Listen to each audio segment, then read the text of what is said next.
like, you suck. And so they do that, back and forth for like 30 seconds. So Rosario chirped him back a little bit, but I felt great when Rosario hit that home run. That was fun. Not because, it took the lead, because I knew the Cubs would come back, but because I knew he was going to come back with something for the fans. So that was really cool. And Zobrist is a good guy. Zobrist is a great guy. Every time there's one out, everyone in baseball, if you've ever played baseball, after there's an out, everyone goes one out. You show everybody else on your team, we got one, we got two.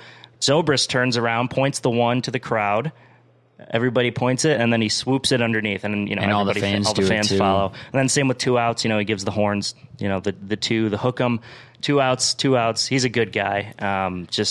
His engagement with the fans was really cool to see, because you don't see that on TV. No. And you don't see how awesome he is as a person. And I saw he was starting left field, and I was taken back. I was like, oh man, because I'm a big Schwarber fan. So I was like, wow, I want to see Kyle Schwarber in left. But seeing Ben Zobrist was awesome, and we're glad we got that experience. Zob's the man. And whenever obviously the outfielders, they warm up with balls. He would then proceed to point out a fan, throw the ball to them, and then he would just dead point at them until they pointed back at him. Yeah. And then he would always give them a thumbs up if they caught it clean. So, yeah, I mean, again, I like watching games at home. There's air conditioning, there's food. There are several reasons to go to a game. One of them is to kind of get the inside scoop on players. And going to a game, that's how you find your favorite players. I was almost compelled to buy a Zobrist jersey, and I hate the Cubs. That's how much I fell in love with this guy. So, yeah, whatever. Sunday we lost 2. Twins are awful right now. They've lost 10 of their last 12 games. They've given up 8+ runs in 7 of those games. We're now third in the Central behind the Detroit "we're not trying to win" Tigers. Completely bizarre to me. We're 23rd in runs scored, 24th in batting average, 24th in ERA. Some good research by Ricky Pimo.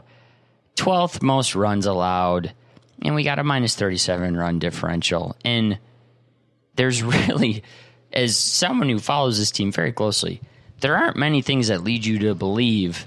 I mean, I don't think we're going to go on this poor of a stretch rest of the season, but the league is really good, and our players just really aren't producing. We really need Buxton and Sano to play well, and when they haven't, we're just kind of relying on guys like Bobby Wilson, Jack Cave, and company to be productive players, and they just aren't. Yeah, Jake Cave had a bomb on Sunday to dead center field.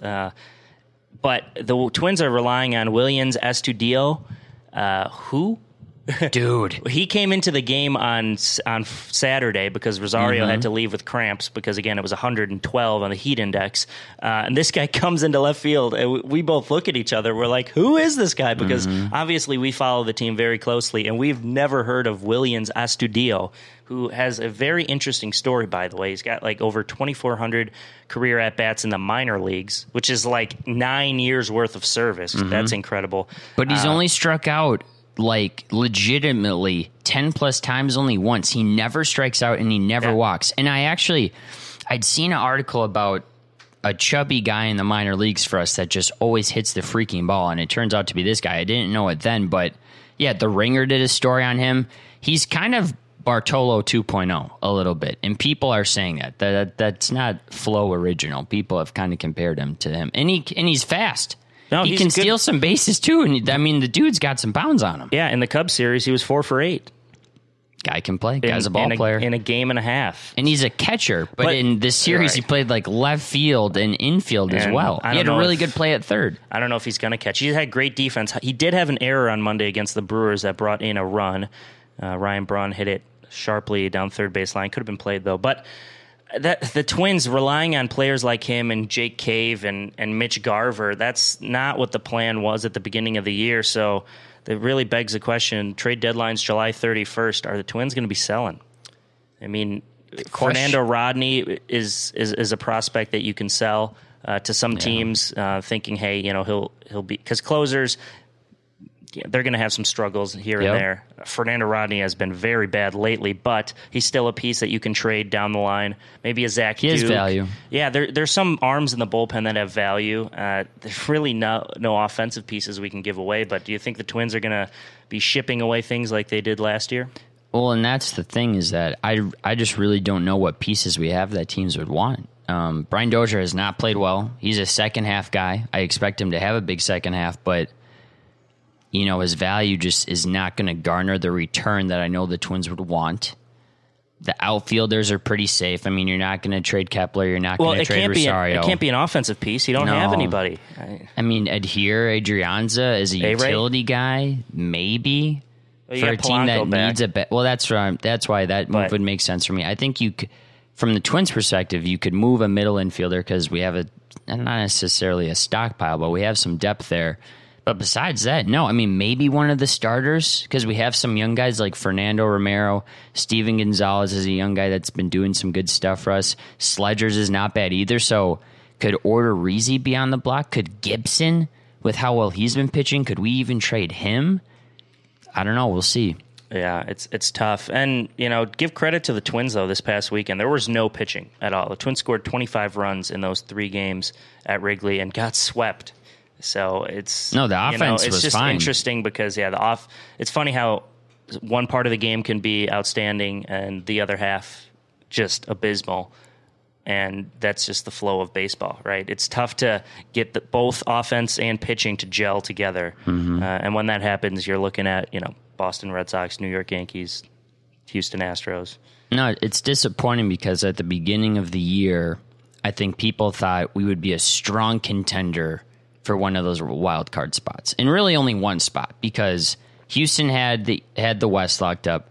In the East, you knew that Boston and New York were both going to be good. They'll both make the playoffs. In the Central, you figured Cleveland would 9 times out of 10 win that division, and then it was kind of a race to the top between the Twins, Seattle, and Anaheim to really see who's going to get that wild card spot. And the Twins have they've fallen out of the race. Could they get back? Absolutely. They're 16.5 out of the wild card right now. They have a better chance of winning the Central than making the wild card with the way Seattle's playing. Mm-hmm. Obviously, Boston or New York will take the other one. LA is not even in contention right now for the wild card. They're so far back. Yeah, tough times in the middle of the summer. We're at the halfway point. Today on July 4th is the halfway game 81 for the Twins. Seriously? Yeah. I was looking at their lineup from a year ago. You had Grossman leading off, Maurer in the 2-hole, Sano in the 3-hole. Not sure who was in 4-hole, but, I mean, Brian Dozier. Escobar might have been in the 4-hole. Yeah, or Rosario, and then Escobar, and then Dozier. He was batting. Oh, no, Dozier didn't play. A-Ray Adrianza, and then you had Buxton in the 9 spot, right? He hit a home run on 4th of July last year. He went 3 for 4, his 5th home run of the year at that point, and it's like, wow, what if we just had Byron Buxton in the lineup? Just hitting 220, just having him. You could put him in the outfield, and that's a defensive spot that he anchors down. Yeah, Twins need to get him and Sano back. And what if Sano was hitting, not an unrealistic 275, maybe 18, 19 home runs at this point, 45, 50 RBIs, doing what really he certainly should be doing, if not better. I mean, I think he has potential to be a 290, 300 hitter, have 40 bombs in the MLB. So, I don't know. We'll see. This year's kind of a wash at this point, but we'll see if they can recover. And it's tough because Logan Morrison had 38 home runs last year, and he's got 9 halfway through the season right now. Yeah. And you can't even play him every day. And that last year's home run total looked like an outlier, but I think the Twins were banking on, maybe if we can just get 28 to 33, that'd be good. And again, at 1 year and 6 and change, it's a decent deal no matter what. But it is his performance has not helped a team that has not had their best players play great, except Eddie Rosario. And Escobar is starting to cool off. Kepler's batting 220s now after starting the year in the 270 range. So, yeah, I mean, glass half empty right now for the Twins, but we'll see what they have in the second half. Yeah, quickly, a lot of positives for the Cubs, though. Let's please fit those in. They've won 5 straight, all come from behind victories. They're still in second place behind the Brewers, but it's okay. It's only halfway through the year. And they rank first in batting average in MLB, which is crazy. 277 as a team. 4th in runs scored, leads the National League. 5th in ERA, 3rd in the National League behind the Diamondbacks and Brewers. And they have a 101 run differential, plus 101. Things are going well on the north side. Sorry, I just had to squeeze that in there. No, that's close up. I'm glad you did. For Cubs some Twins. of the listeners that like Chicago. Hey, and I'm glad all we you could Twins do that. fans, it's free to be a Cub fan. They're the National League team. Why wouldn't you root for the Cubbies? I root for the Twins in the American League. It's hard not to like them when you go to Wrigley Field. I'll say that. But to NBA free agency, wow, has not gone the way I think most people thought it would. The headliner, LeBron signs a 4-year max contract, $154 million with the LA Showtime Lakers, guaranteed for 3 years, 4th year's a player option. LA has also signed Lance Stevenson, who has been blowing LeBron for years. That came out wrong. You know, but he blows in his ear. You know what I'm saying. Might need a post-production there. Get the time code, Brandon. JaVale McGee, who is a scoundrel, a 7-foot scoundrel. He's an energy ball. Had a good NBA fun. Finals, too. He did. I love JaVale.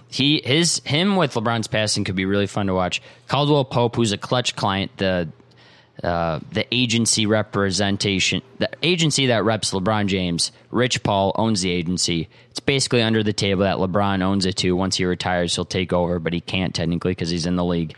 And they also got Rajon Playoff Rondo. So making moves. I would be shocked if Kawhi is not on the Lakers by the start of the season. If he is, I think they're the second best team in the West.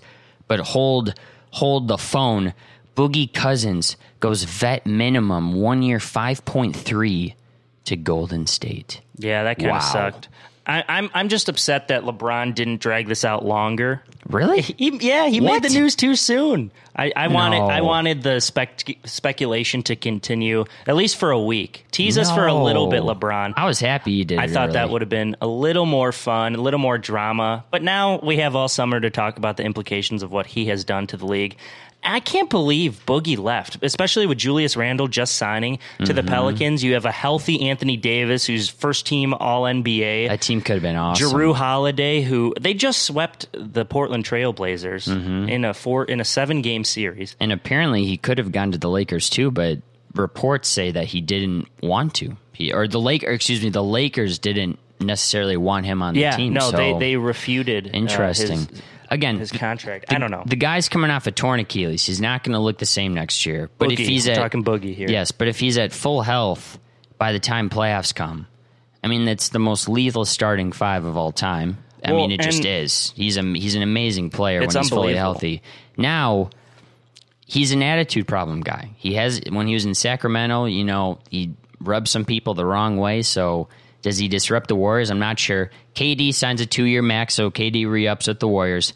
Paul George goes 4 years, $137 million. He goes max on OKC. So now Russ and Paul George, they're in the thick of it because Russ signed his max last year.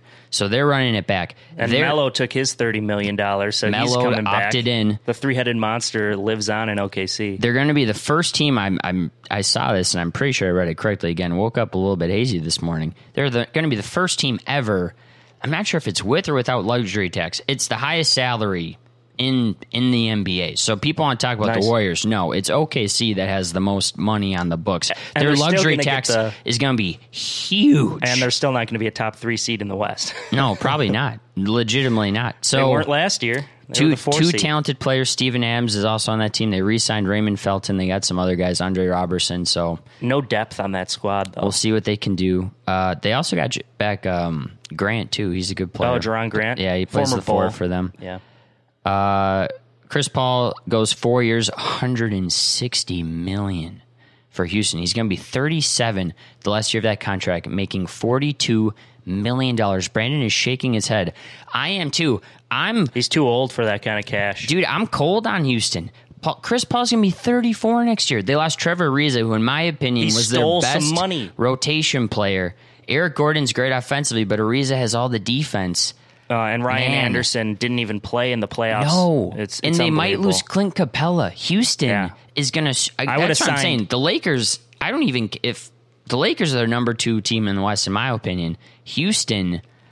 Man, I don't know. That's a team that could get old really quick. Well, I just don't like how much money they gave Chris Paul, especially with Clint Capella being 23 years old. And he's a franchise piece, right? He's a 7-foot center that can run the floor a little bit. But Trevor Ariza, 1 year, $15 million. Are you Suns, kidding man. me? Why would you give? I mean, granted, the Suns have money to spend. They have the money. But Trevor Ariza's not worth $15 million.